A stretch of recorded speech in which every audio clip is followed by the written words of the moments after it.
The following was recorded in front of a live studio audience at the Studio 21 Podcast Cafe. This is the United Podcast Network. The following program is closed captioned for the thinking impaired. By tomorrow, I will rule the world! You think he's gone? He's not gone. That's the whole point. He's never gone. Is this some radical new therapy? You see? Well, I must have not been paying attention when you were just talking to me. Do you think that you could repeat the question? And I listen more attentively. Alrighty. Welcome to the Paying Attention Podcast. My name is Tom Duggan. Hi, how you doing? How's everything? You in the green car? All right? Good. Glad to hear it. We are high atop Two Guys Smoke Shop in Salem, New Hampshire at the Studio 21 Podcast Cafe. And we don't have Paul today. Paul bailed on us last week for we don't know why, but we told him that we were going to have a guest this week. And he's always complaining he doesn't get enough airtime. So I didn't want to have a guest on and have him get even less airtime because there's two other people sitting up here. So, well, Tom, you have to be here to get airtime. That's true. You do have to show up, actually. So sitting to my left, we've got a great guest today, and this is something I've been looking forward to since she said she wanted to do the show. We have Methuen School Committee member Jana DiNatale. Now, did I say that right? Because there's two Janas and Jana or Jana. I can never figure you guys out. You did a great job. Perfect. All right. I'm going to do this because Jonathan didn't do a good enough job. So we've got all of this stuff going on in the city of Methuen, Massachusetts. It's been a debacle. Everywhere I go, I'm in Boston, and people say, geez, what's going on in Methuen? I talked to friends. I actually talked to a friend of mine in New Mexico, Russ Contreras, not too long ago. He works for AP, and he's like, Jesus, what is going on in Methuen with the cops and the overcharges in the school department? Well, what is happening in Methuen? And so I thought a really good thing would be to have a member of the Methuen School Committee, since they're the reason why we have to have a $4 million borrowing measure in Methuen. I don't know if you read my editorial this month, Jana. We blamed you. So okay. I said, stop blaming the police. We got to blame the school committee and the schools because they're the ones that are $4 million in the red that caused this financial mess. So before we start, I think it's important for people to know who you are, kind of get a flavor for, who are you? You're married. You have kids. What do you do for work outside of the school committee? Why did you run? What is your vision for the schools? Just give us some basic stuff. Yeah. So. Thank you for having me today. You're welcome. You have to speak up, though, because okay. It's audio. Okay. So, I won't whisper. So, I am a mom. I have two kids. They're 14 and 12. They started school at the Timony in Methuen and continued on there through K-8. My youngest is going into 8th grade now. I was on the PTO. I was working as a prosecutor and was very busy. I decided to take a little break from that after 12 years. When you say you were a prosecutor, was it like the Essex County District Attorney's Office? Yep, okay. Essex County District Attorney's Office, yep. And I was Deputy Director of Training there when I left, also working as an ADA, so I was prosecuting cases, but also teaching new ADAs the ins and outs of the job. Mm-hmm. And I was prosecuting child abuse cases, sexual assault cases, failure to register as a sex offender cases. That's tough. I mean, of all the things that a prosecutor or a police officer has to deal with, and I've talked to 1,000 of them since I started this business, they say dealing with people that offend kids is the worst thing that they have to deal with on a daily basis. It's got to be very stressful. Yeah. No, they are extremely stressful cases, but I loved my job. But my life was very busy. My husband works at a very demanding job as well. And I decided to just take some time off. So when I did that, I increased the amount of time I was volunteering with the PTA, and I decided to just try to get involved with the school committee. I thought it would be a good way to take a next step in the community and do more because I had time. So it's worked out really well. I enjoy being on the school committee. I enjoy the people that I meet in Methuen. It's been a great experience for me, but it's been a difficult past couple of years, I think. And I think Methuen has a long way to go in aligning the priorities of the city government with the priorities of the people of Methuen. Now, can you give people an overview of what does the school committee do? Because when we get into all these other questions, they might be confused because they won't understand. Yep. What exactly does the school committee do? Do they have the same kind of function as the city council? What is the role of a school committee? So the role of the school committee is to approve the budget and to... The school budget. The school budget, yes. And to institute policies that are most appropriate to serve the needs of our children. All right, I needed a little bit more than that, but it's a good start. So you guys vote for the salaries of teachers. You approve contracts. Yes. Yep. And you guys have to reconcile if there's overspending or underspending. You guys kind of have to reconcile that. You're like the fiscal watchdogs of the school department, right?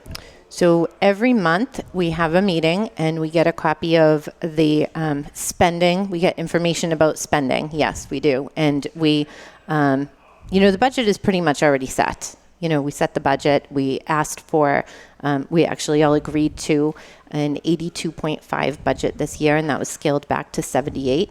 I think that there's a lot to talk about there, and I don't know how much in detail you want to get. Oh, we're going to get as deep as we can. We're going to get like Pomerano beneath the surface. But that's something that's going to affect the city budget this year, in my opinion, because we had a shortfall last year of approximately $4 million, and how do you do that? How do you overspend by $4 million? Right. So I know people are angry about that, the fact that there was overspending.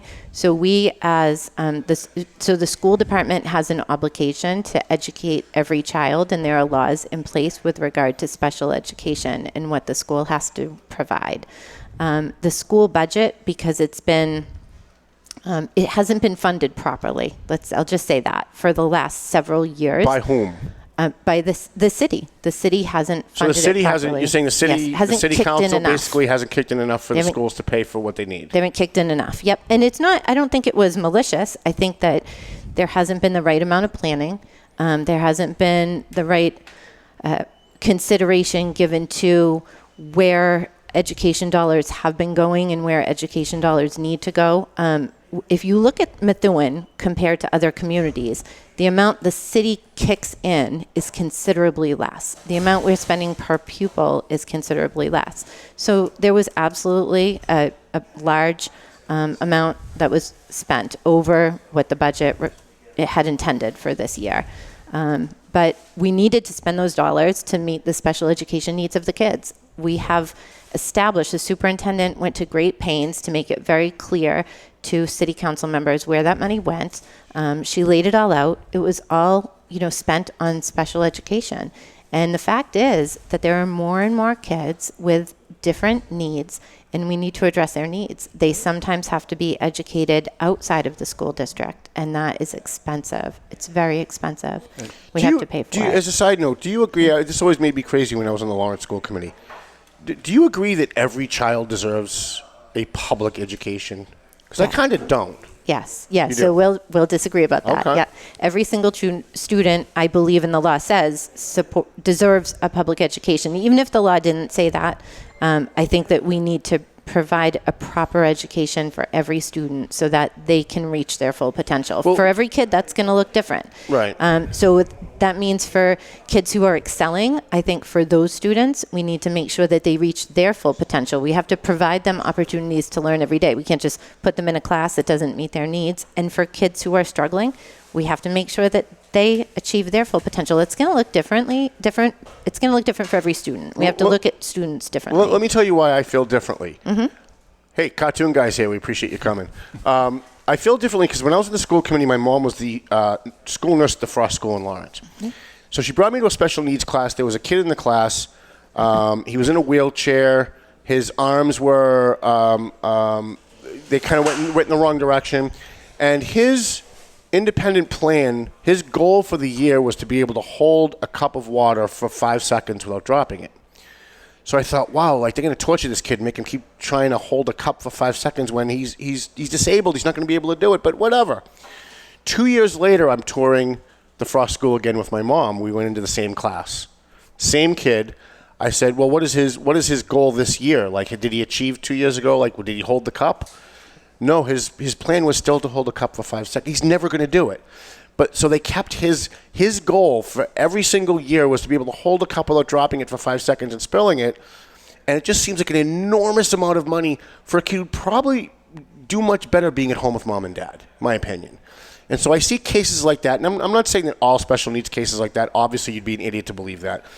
But there's an awful lot of cases like that where I don't know that every kid deserves an education in the public schools is a good thing. I think it's kind of a one-stop shopping, one-size-fits-all kind of thing.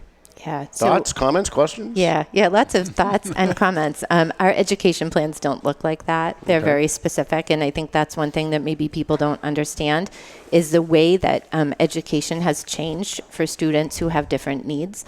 There are detailed education plans to help those students meet real educational goals.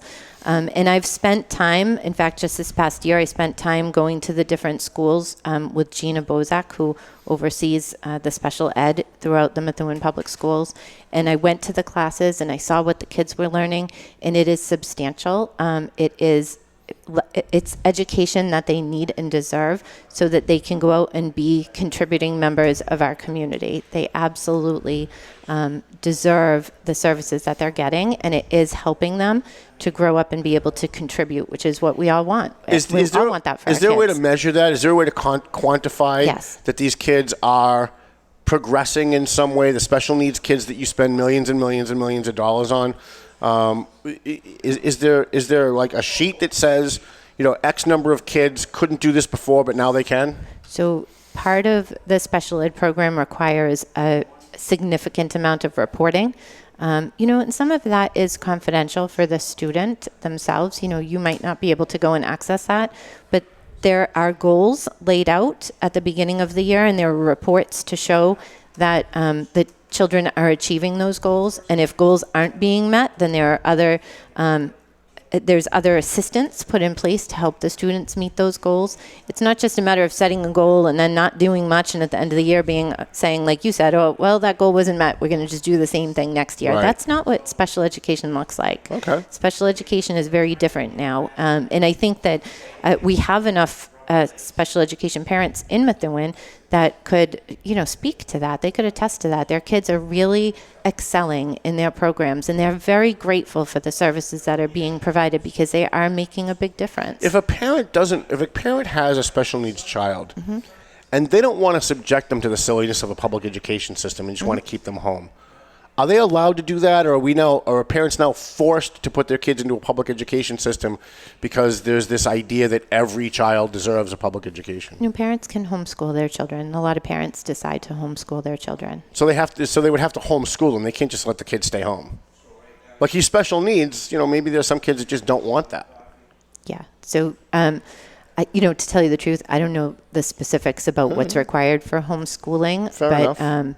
I think that there are some rules in place to make sure that parents aren't just keeping their kids home. Every kid does deserve an education. So you think so? Jana, I think so. That's the voice of purgatory. Ed Sullivan's got a question. Well, I was on the finance committee in my town in Massachusetts, and the thing that I was surprised about and didn't realize is how high the out-of-district expenses were and how uncontrollable those are. So it always seemed like it was a big balance between trying to decide how much to invest in district for services versus, okay, well, we're just not going to be able to service this child. We need to send them out of district. Yes, so that is absolutely true. Let me speak to both parts of that. So here in Methuen, we try to keep students in district as much as possible because that's where we're going to have the biggest savings. And frankly, we can see right in front of us how those kids are doing. So I think that that's really good. I've seen our special education classrooms. Like I said, they're great places. I was so impressed when I went around and I looked at the classrooms and what the kids are doing. They were all active. They were engaged. They were learning. It was a really good environment. The kids were happy. The teachers were focused. They had them involved. It was just a great experience for me to see that going from school to school to school, classroom to classroom to classroom. There was not one classroom that I walked into where I said, this doesn't look right. I was very impressed. So to know that we can bring services in-house it's a great thing. It saves us a lot of money. As soon as our students go out of district, you're absolutely right. We lose all control of how much that's going to cost. Even transportation costs for out of district is astronomical. It's very expensive. We have to pay the transportation. and we have to pay the tuition. The tuitions are going up. That's one of the things when I talked to you, Tom, earlier about the fact that we were at a 78 budget and we had started at an 82.5. That 82.5, it provided for what we saw as the likely increase in both out of the district tuitions and the increase in transportation. And the budget as it stands right now does not provide for those things. Like a lot of districts, they have a fund set aside, extra money, if you will, for when you go over, when new kids move into the district, when an out-of-district placement raises their rate of tuition, they can go to that fund and say, okay, we're going to take money from that so that we're not over budget, like Methuen was this year. The challenge, Tom, is that, the special needs is mandated by law. So if you keep the budget the same, and the special needs grow and you have to stay in budget, all you can do is shrink regular student education in order to meet the budget. So it's a challenging situation, I think. So I have liberal friends that always tell me there's no such thing as an unfunded mandate. It's all a right-wing conspiracy. It doesn't exist.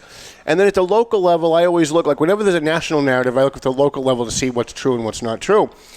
And I look at you guys and I hear your superintendent consistently say this is an unfunded mandate. We have $4 million in additional special ed costs that we are mandated by the state to spend, and they're not giving us the money to pay for it. What's the truth? So it's an unfunded mandate. So the national narrative is wrong? There is such a thing as an unfunded mandate? There is such a thing as an unfunded mandate. Unbelievable. We're getting some monies back, but it is not the full amount that we're spending, that we're required to spend. Right. To me, that is not a properly funded mandate. So why hasn't the education community, especially the teachers unions, which are so vocal about getting more money, and so vocal about, having to do less work and negotiating contracts and picketing the governor when they don't get their way, why haven't they stormed the State House with pitchforks and torches and said, hey, what's wrong with you guys? You're mandating that we spend millions of dollars that we don't have. Yeah, I can't speak to that. I don't know why they're not doing some things or why they are doing other things that I think the focus is just a little bit off. But what I can say is this. I can say what I'm doing about it. And what are you doing about it, Jana DiNatale? Well, one of the things that I'm doing is supporting Christina Minacucci, who we talked about earlier. Yeah, that's crazy. I know. And you know what? I've been getting a lot of heat for it in my community. And it was very difficult for me because, as people from Methuen know, Lisa Ferry is our other candidate, and she's from Methuen, and I really like Lisa. She's an awesome person. But during the whole fiscal crisis, as it played out, Christina Minacucci, without us having any relationship, called me once, twice, sometimes 3 times a week to talk about what was going on and how she and I could work together in the future to make sure that Methuen schools weren't in the same place. Did you ever get a similar phone call from any members of the city council? I didn't get it. She was the only person that was calling me to reach out to me to say, what can we do to make sure that your students, your schools aren't in the same place next year? I was so impressed by that after the 4th call, I finally said, hey, you know what? I really think we need to sit down and talk. I want to learn more about what you're doing and why you're doing it. So she and I come from a little bit of a different place. I think she is a more liberal candidate than I am. Somewhat of an understatement. Generally. But sometimes I think that when you're talking about local politics, it doesn't matter if you're a Democrat or Republican. What matters is what you want to do for the community. And I know that she's a mom. I know that she understands special education. I know from talking to her that she's the type of person that's going to be very involved in Methuen politics. So I didn't come on here to make this an ad for Christina Minacucci, but this is just one example of what we as people in Methuen, what we as voters, what we as people in the community can do to make sure that we don't end up in the same predicament next time. Because I know that Christina Minacucci is somebody who's going to go in and she's going to fight for the changes that we need. Those are the people that should be fighting for these changes in special education funding. It comes from the state down. So we need the state money to come so that the city isn't trying to scrape together enough money to properly fund the schools. The state really needs to step in and do their job here too. So I guess my biggest confusion when all of this started was that the school department and the superintendent announced in February, probably should have happened a lot sooner, but they announced in February that there was this big, huge budget shortfall in the schools. And the mayor, who's chairman of your school committee, never went to the city council and said, hey, we're $4 million short. We've got to start doing layoffs. We have to start having emergency meetings. Can you walk us through that process? But first of all, is that true? Because I don't want anybody to say, oh, Duggan's just saying that because he doesn't like Jajuga. So I can't speak to what the mayor has said to city council members behind closed doors, but I can say this.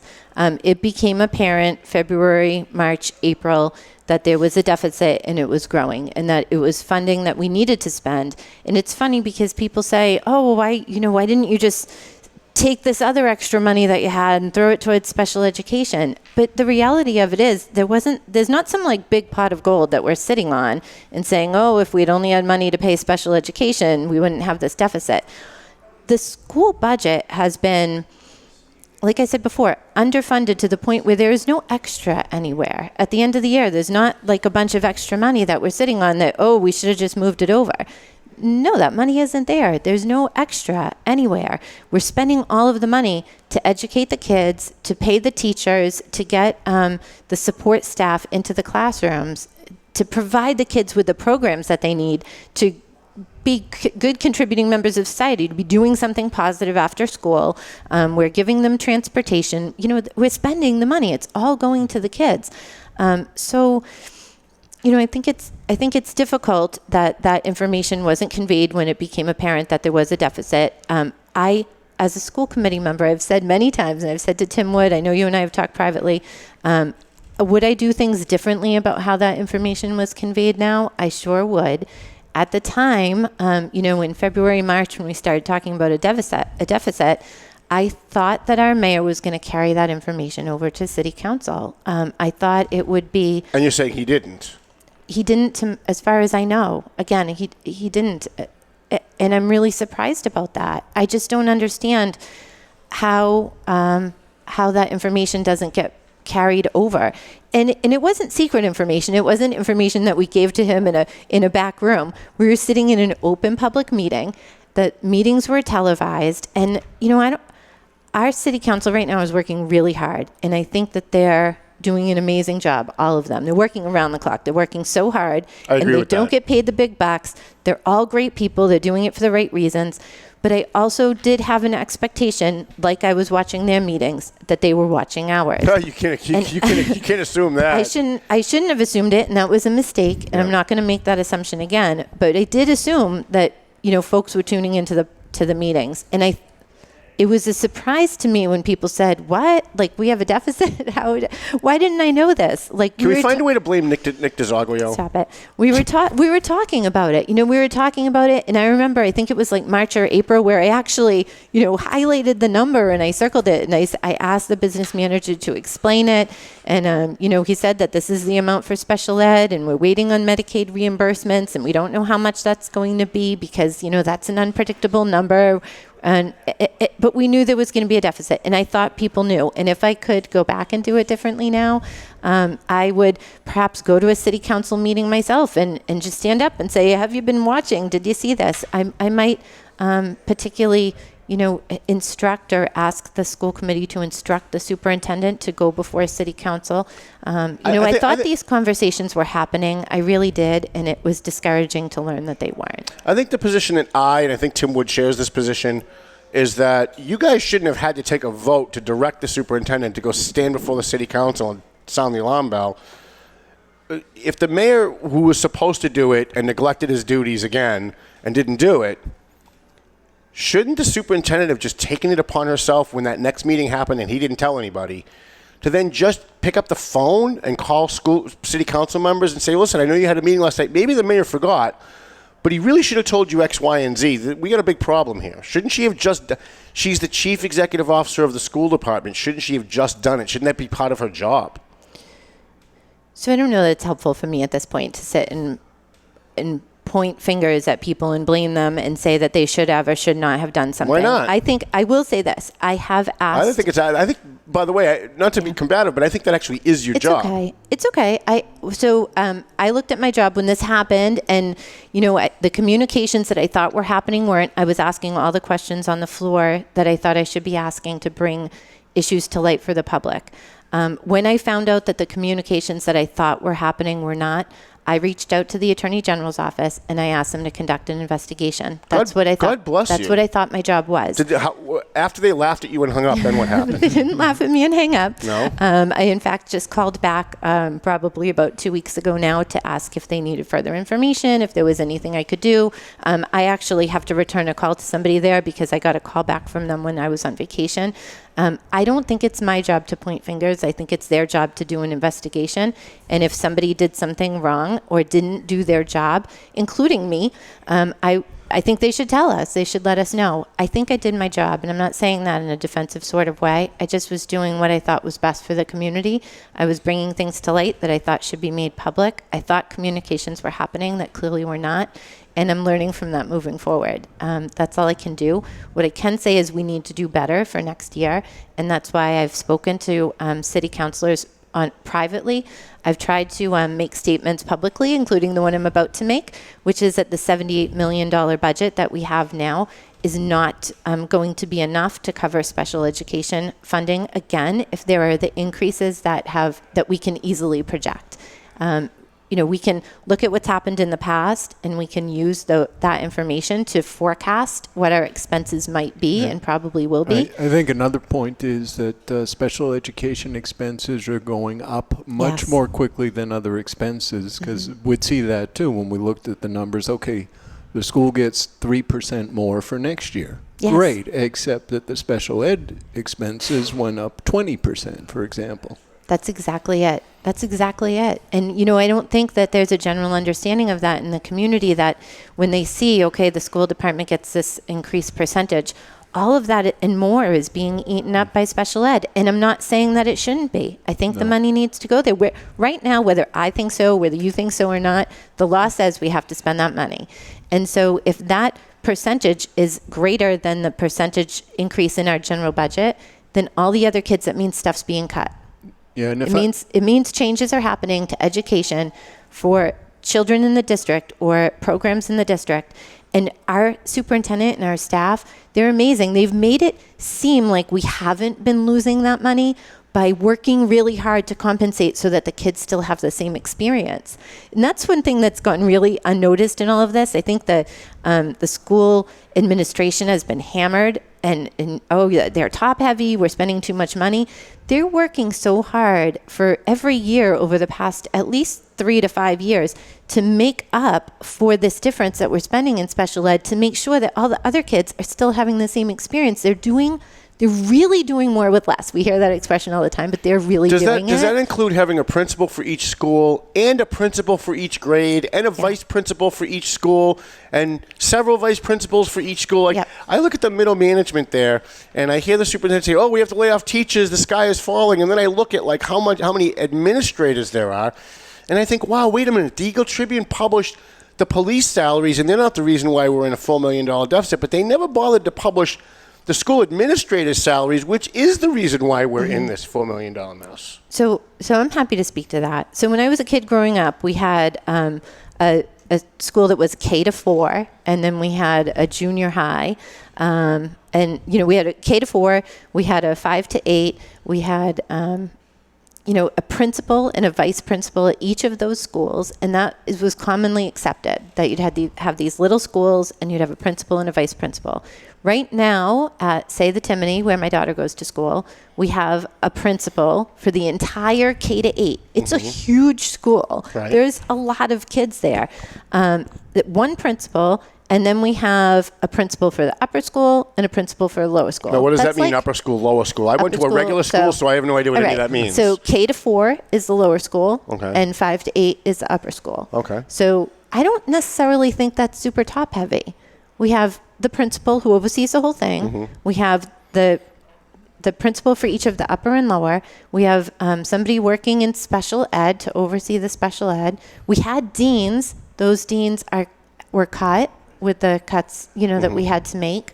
The deans are an essential piece to me. They were like I said, why do we need them? Kids. Explain to people at home, because I hear deans and I go, it's just another level of middle administrators sucking money out of the system. Yeah, no, so they were the people that were in charge of making sure that discipline happened. When you're dealing with that many kids, you're talking about, 1,200 1,300 kids. The numbers change depending on what school you're at, but it's a large group of kids. This isn't like a few hundred kids, and there are kids with all sorts of behavioral needs and special needs, and just regular kids having a bad day, and good kids that want to start a club, and there's like a ton of stuff going on with all these kids.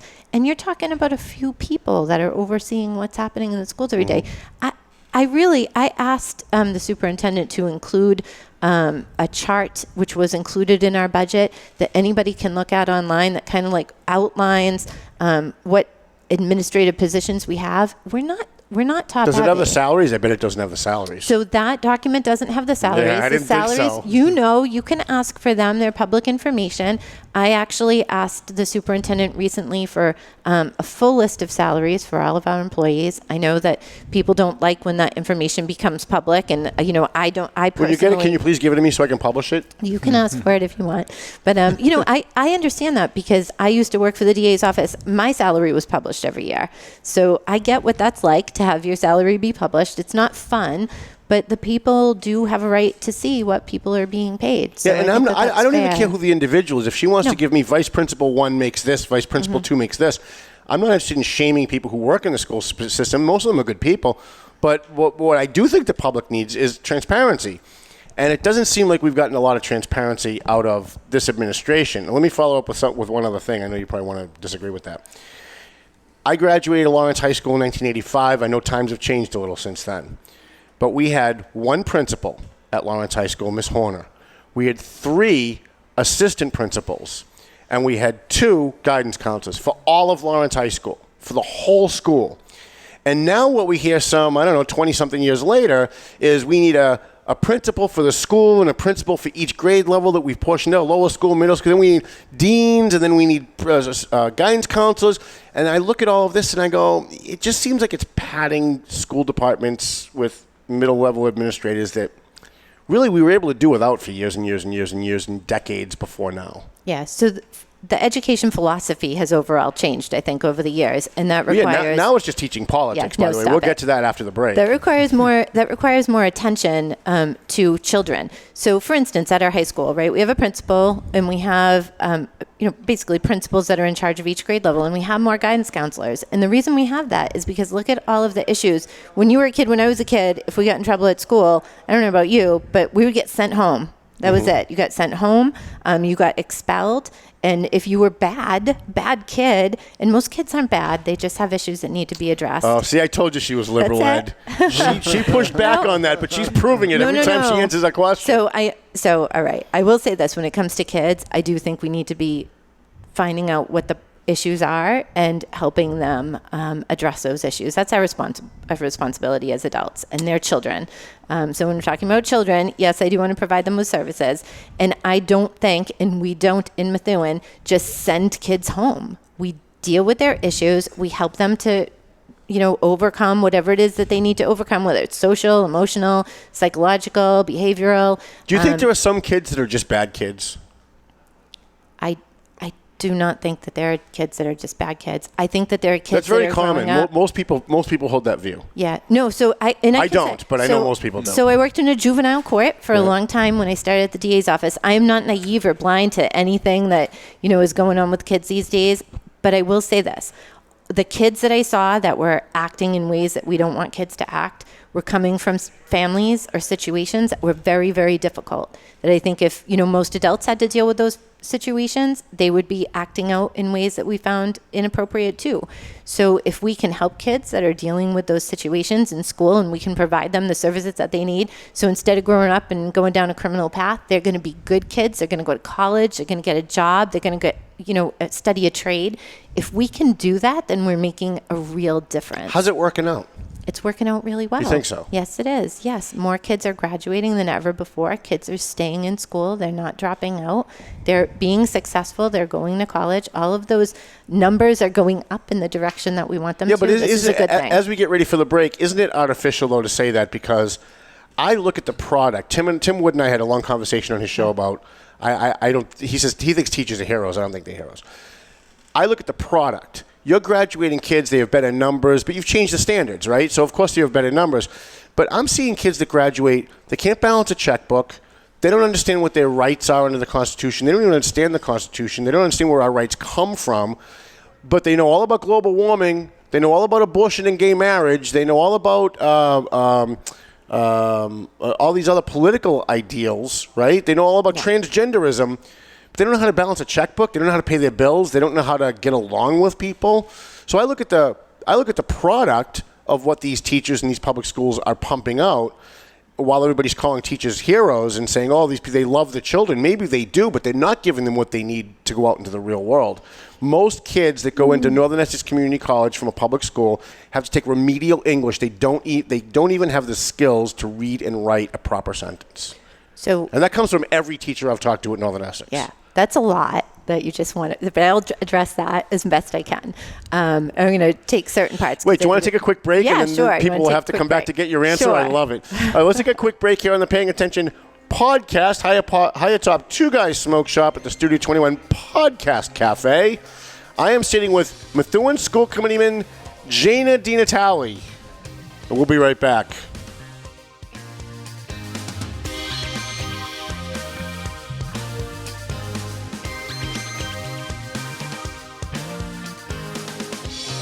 A&M Auto Body. We got our friend Angelo over there. Angelo Memolo over there. He does great work on your car. So if you got a ding in your car, somebody hit you, you got a mechanical problem, you bring it to A&M Auto. He's on South Broadway in Lawrence on Inman Street. Angelo will take care of you. So what's the address there? 341 South Broadway, Lawrence, Massachusetts. Then we got Joe Zingales, Rosanna Zingales-Lopez from Century 21. They have been with us from the very first edition of the Valley Patriot. They've been with us from the very first Paying Attention show, which was in 1999, back when he was Remax. He's not Remax anymore. Now he's Century 21, Team Zingales. And they sponsor our bash. They gave a $1,000 scholarship this year. They gave a $2,000 scholarship last year. And that money comes right out of their pocket. That's not like they're collecting money from other people and just using it like I do. They actually took money out of their pocket. So I don't know why these guys love me so much. I really don't. But Twin Lights, let me tell you how dedicated I am to helping my sponsors. The guys at Twin Lights Security needed an extra security guy to do private investigations and to do security for a certain thing in Boston. And they posted it on my page and asked if it was okay if they could use my page to solicit hiring people. And I said, you know what? As busy as I am, these guys sponsor the show. They sponsor the Valley Patriot. They give us $1,000 for the bash. I'm going to go work for these guys. So I called up Pat McLaughlin and I said, look, you help us every single time we need something. Whenever I put out a call, you're there. If you need an extra person and you're short, I'll take the night off and I'll come work for you. And so I have been. I've been doing some work for them because they're helping us. And so there's no reason why I shouldn't be able to find a way to help them in the meantime. So if you need security or if you're getting divorced and you need a private investigator, if you have a business and you need a private investigator or security, you want to call Twin Lights Security. They're based out of Gloucester, but they're very local. If while I'm driving around Lawrence, I get shot and killed, make sure you get my body to Perez Funeral Home because we do business with the people who do business with us. And he's on South Broadway with it's the old Scott Funeral Home. If you're an old-time Lawrence resident, it's the old Scott Funeral Home on South Broadway. Perez Funeral Home at 298 South Broadway in Lawrence. They do crematory services. They do all the stuff that they're supposed to do, right? And Mike's a big fan of the show. He followed us when we go live.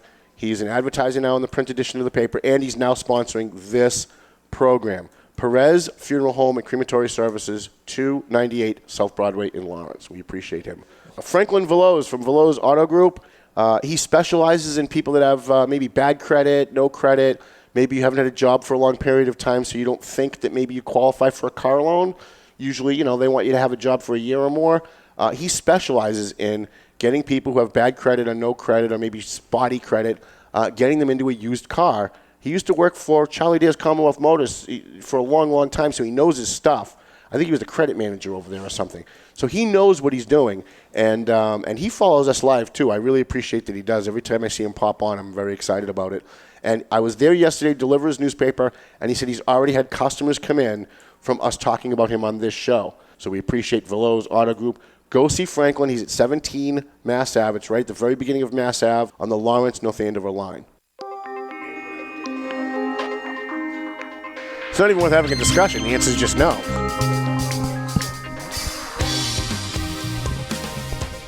Alrighty, we're back. I'm Tom Duggan on the Paying Attention Podcast. Hi atop Two Guys Smoke Shop here in Salem, New Hampshire on 28 at the Studio 21 Podcast Cafe. And if you get a chance to watch any of the other UPN Network shows here at Studio 21 Podcast Cafe, I'm going to be a guest on Political TNT. I can't wait for that. That's going to be so much fun.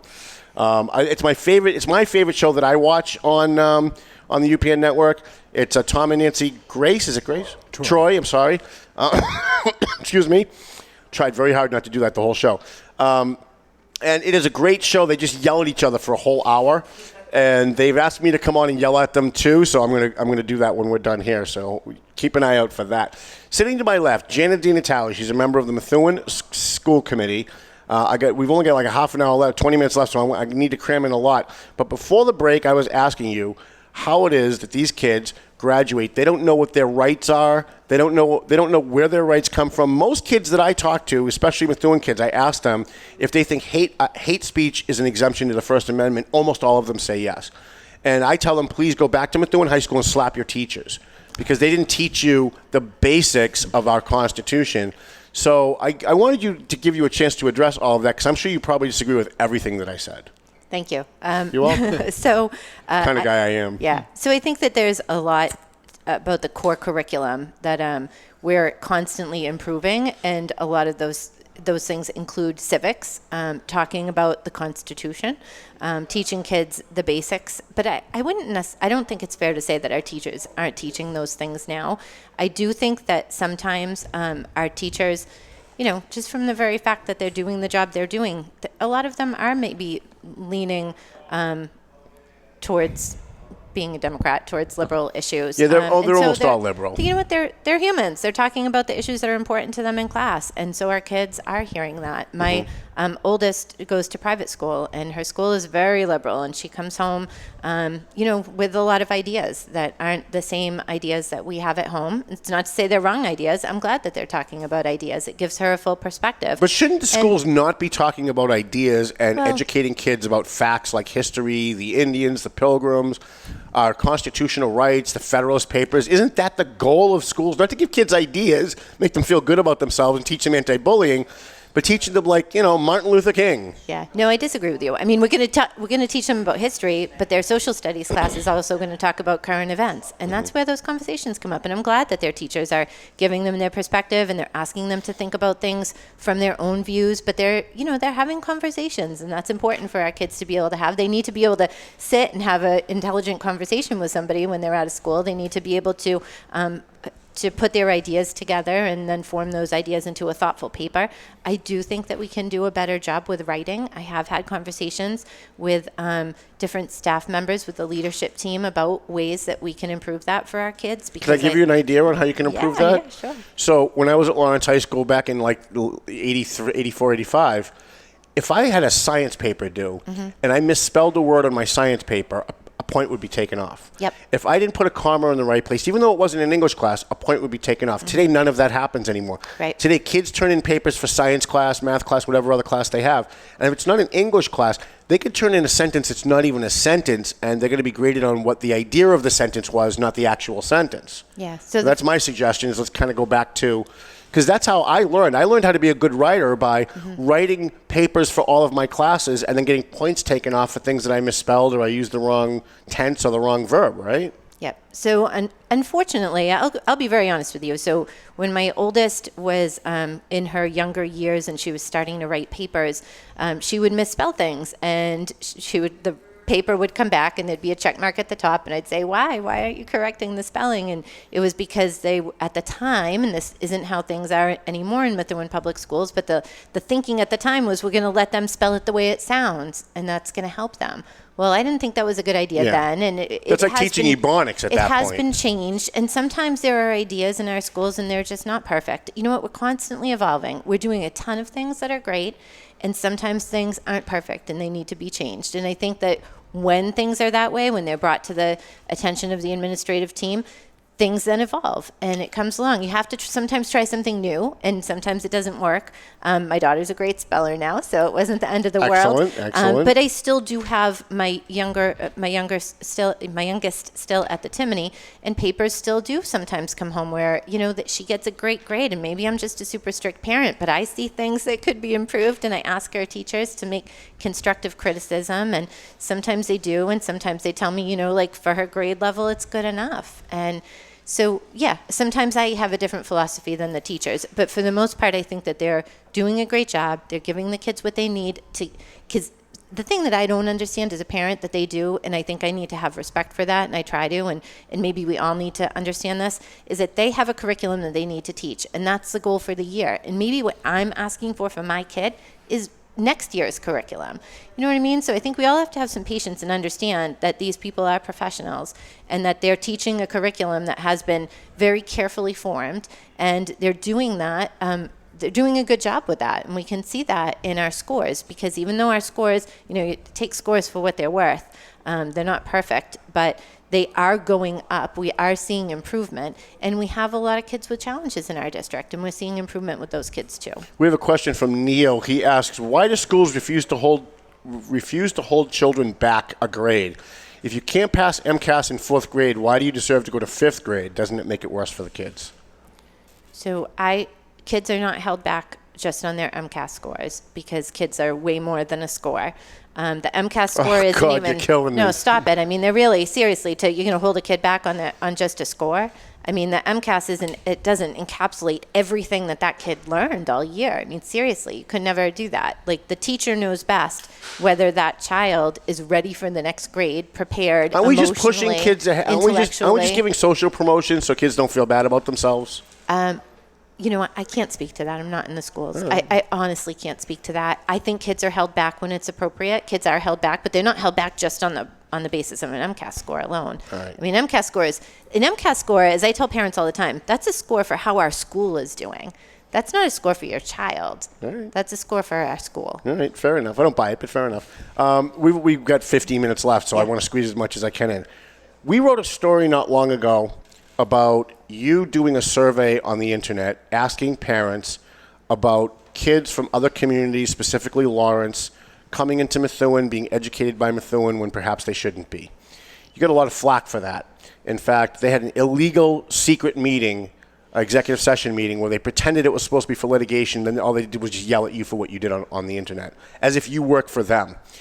Can you talk a little bit about what motivated you to ask the public about this particular issue, especially given that everyone in a position of power in Methuen freaked the hell out the second you did it, because it's that one issue, it's a third rail issue they don't want anybody talking about, because everybody knows what's really going on, but no one wants anyone to say anything. Yep. So ever since I joined the school committee, when I started, I read all the policies, and one of the policies was a policy on residency that says the school committee, every year, we need to vote on if we want to do a residency check. And if we do want to do a residency check, what the scope of that residency check should be.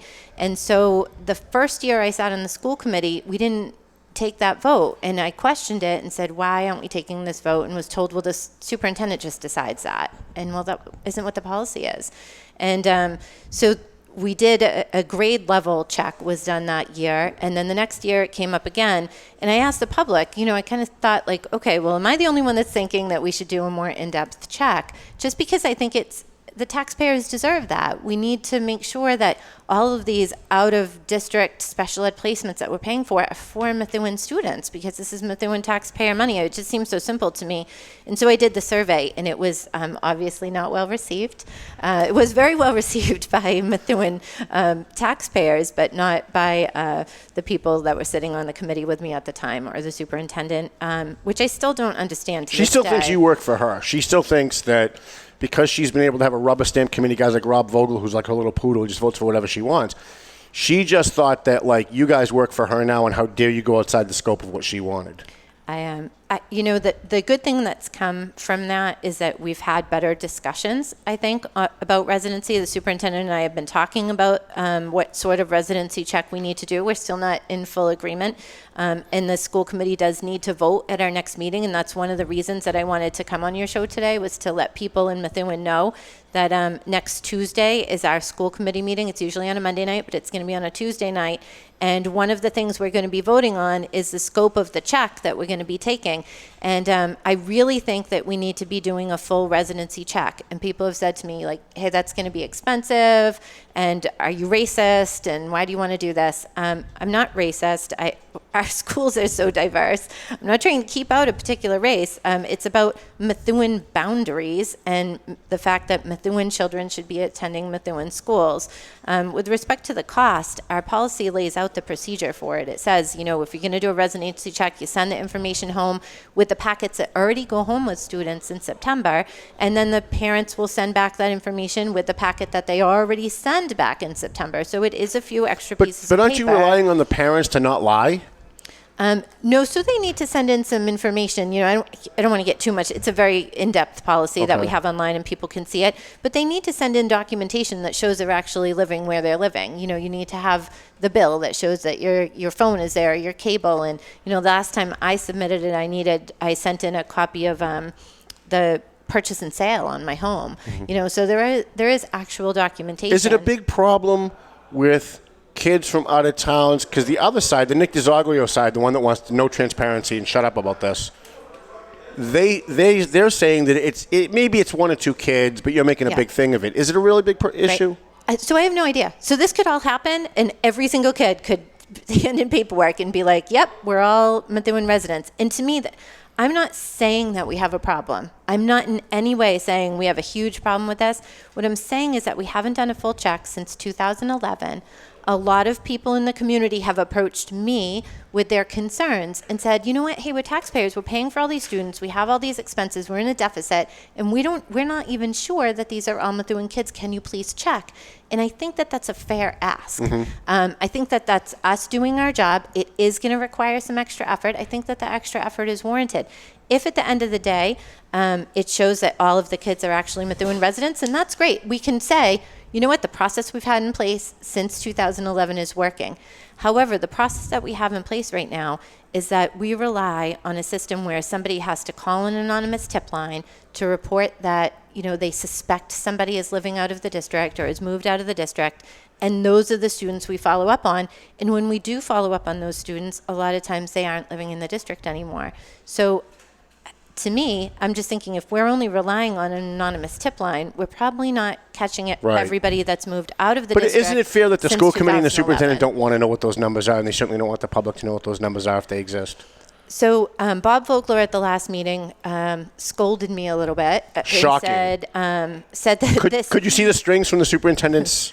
I'm not going to go there. But he did scold me, and he said, you could end up losing money for the district with this check. Like if a lot of kids in the mainstream classes, if you will, I hate that term, but just for simplicity here, if those kids are out of district, we are going to lose the money that we get from the state. So he doesn't care that it's breaking the law and that it's a violation of policy, and he only cares about the money.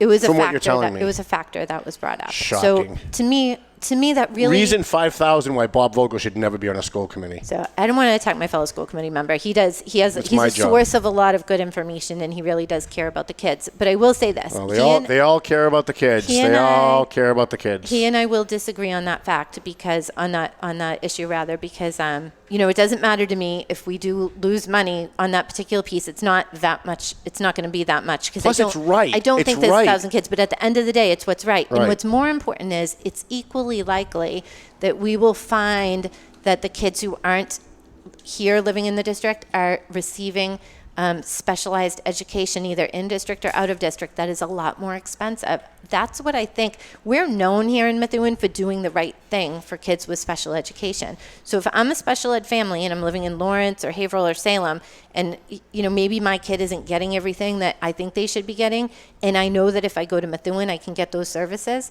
because we are giving kids what they deserve, I'm going to try to go to Methuen maybe. And I just want to make sure that that's not happening because we have this big deficit and we have to show the taxpayers that we are spending the money on Methuen kids. What is Methuen United?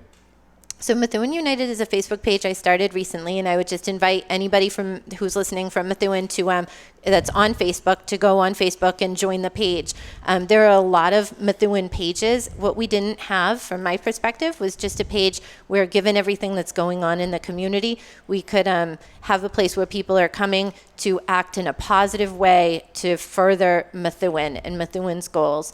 That means it's a place where people can get together. They can talk about getting out the vote. They can talk about the political issues. That's one piece of it. But it's also a place where school groups, community groups can go and say what they're doing and try to connect with resources that they need.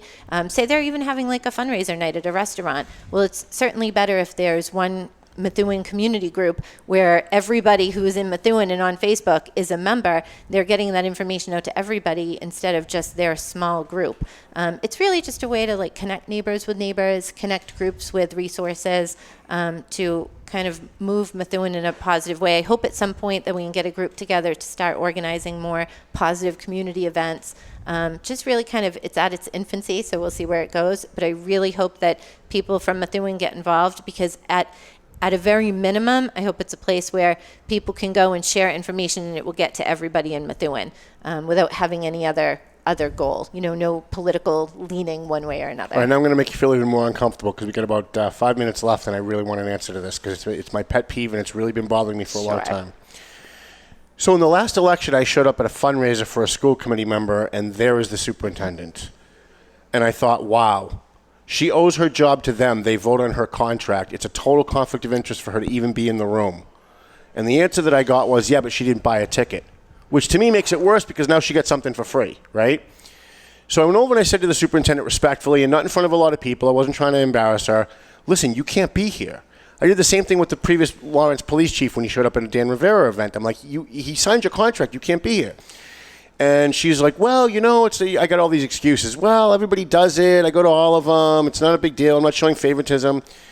And I got a commitment from her that she just wouldn't do it anymore. I'm like, look, I could take your picture right now, put it in the Valley Patriot, and you'd be in big trouble. I'm not going to do that, but please just don't do it again. Well, a couple of nights later, I'm at Bada Bing's, and I think it was a fundraiser for either you or DJ D maybe, and she was there again. And I was like, wow, I don't get this at all. She now knows, because I told her, that this is completely inappropriate. It's a complete conflict of interest. I went over, I'm like, what are you doing here? Oh, I'm leaving. I just came by to say hello. Well, two other school committee fundraisers later, she's still showing up at these. Did she ever show up at any of yours, number one?